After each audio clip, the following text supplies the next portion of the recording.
Assalomu alaykum. Qarang, aziz obunachilar, ko'ring. Bu it bilan shular bitta oilada yashaydi. Biri-biri bilan inoq. Lekin hamma mushukchalar bilasizlarmi? Hozir qo'rqitib olibdi itlarni.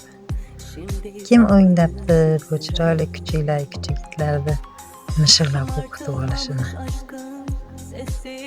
Mushuk ko'rsa qaltiraydigan bo'lib borishibdi bechoralar. Qo'lini tegizib qo'ysa ham sakrab ketyapti. Ana bo'lmasa, ana. Boshiga ursa ham damaydi, qo'rqadi. Ana bo'lmasa. Bitta tarsak yedi. Mana senga dedi. Nimaga bekordan bo'shasan, deyapti. Qocha. Qarang, bitta kichkina mushukcha. Kattagina kuchuk.